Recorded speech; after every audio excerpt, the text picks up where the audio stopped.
दिल्ली में प्रदूषण नियंत्रण को लेकर सरकार ने पिछले 11 महीनों में कई ठोस कदम उठाए हैं। इलेक्ट्रिक मोबिलिटी को बढ़ावा देने के लिए ईवी, देवी बसों और ई ऑटो और ई टैक्सी की शुरुआत की गई है। नंदनगरी और टेकखंड में ऑटोमेटेड व्हीकल टेस्टिंग स्टेशन की आधारशिला रखी गई। वहीं बुराड़ी फिटनेस सेंटर का आधुनिकीकरण किया गया है। प्रदूषण फैलाने वाले वाहनों पर लगाम कसते हुए नो पीयूसी नो फ्यूल नियम को सख्ती से लागू किया गया है। साथ ही मेट्रो नेटवर्क के विस्तार पर भी काम शुरू हो चुका है। धूल और कूड़े से निपटने के लिए एमसीडी को 2300 करोड़ रुपए की सहायता दी गई है। डस्ट फ्री सड़कों के लिए water sprinkler, anti smog guns और नई मशीनरी तैनात की गई है। दिल्ली के मुख्यमंत्री रेखा गुप्ता ने सदन में कहा कि प्रदूषण नियंत्रण को लेकर साल भर व्यवस्था आधारित और सतत रणनीति पर काम जारी रहेगा। दिल्ली की हवा साफ करना हमारी कमिटमेंट है, हमारा संकल्प है कि हम दिल्ली वासियों को बेहतर हवा दें। पर इस बात में भी कोई दो राय नहीं है कि पिछली सरकारों ने पर्यावरण को समग्रता से देखा ही नहीं। धूल और धुआं दो कारक है इस पर्यावरण को खराब करने के लिए, धूल और धुआं। जहां तक बात है धुएं की, 9 मीटर की ईवी देवी बसेस चालू करी हमने, ई ऑटो, ईवी टैक्सीज और शेयर टैक्सी, ये सारे काम हमारी प्लानिंग में है लगातार, जिस पे सरकार काम कर रही है।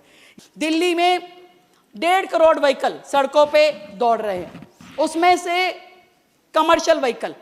आज जो हमारी सरकार का प्रयास है, इस 11 महीने में हमने 2 नए ऑटोमेटेड टेस्टिंग स्टेशन नंदनगरी में और टेकखंड में उसका शिलान्यास किया है वहां, और उसके बाद बुराड़ी का जो फिटनेस सेंटर था उसको भी अपग्रेडेशन पे लगाया है।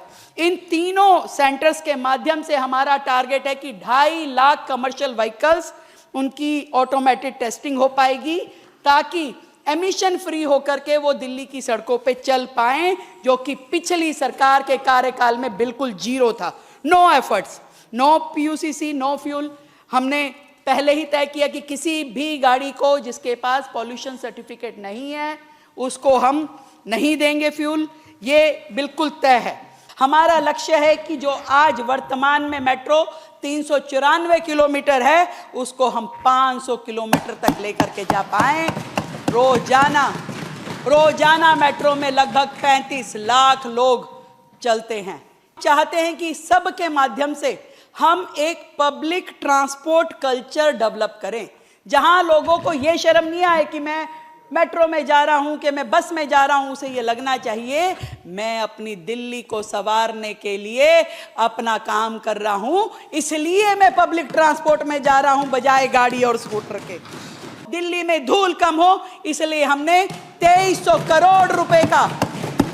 करोड़ रुपए की सहायता राशि एमसीडी को दी, और इसके अलावा भी कूड़ा उठाने के लिए 500 करोड़, इसके अलावा 175 करोड़ और हर साल 300 करोड़ ये लगातार हम दिल्ली नगर निगम को दे रहे हैं, ताकि नगर निगम अपना काम ठीक से कर सके, उन्हें फंड की दिक्कत नहीं आनी चाहिए। हमने पीडब्ल्यूडी में भी अलग से मशीनें मंगाने की पूरी योजना की है, उसके टेंडर लगाए हैं, जिसमें एमआरएस मशीनें, water sprinkler, anti smoke guns, ये सारी की सारी, और टेम्पूज जो सॉलिड वेस्ट डिस्पोजल के लिए जरूरत पड़ेगी, ये एडिशनल मशीनरी हमने दिल्ली की पीडब्ल्यूडी सड़कों के लिए ली है।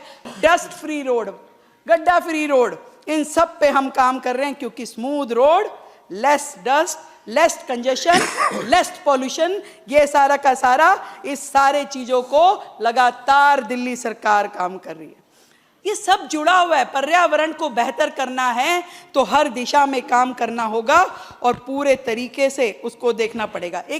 जब तक पूरी की पूरी दिल्ली, जब तक पूरी की पूरी दिल्ली का हर नागरिक ये नहीं समझ लेगा कि ये पर्यावरण मेरी जिम्मेदारी है, मेरी दिल्ली मेरी जिम्मेदारी है, तब तक प्रदूषण पे समाधान नहीं निकलेगा। कि किश्ती चलाने वालों ने जब हार के दी पतवार हमें, लहर लहर तूफान मिले और मौज मौज मझधार हमें, लहर लहर तूफान मिले और मौज मौज मझधार हमें, फिर भी दिखाया है हमने और फिर भी दिखा देंगे सबको। इन हालातों में भी आता है दरिया पार करना हमें, दरिया पार करना हमें।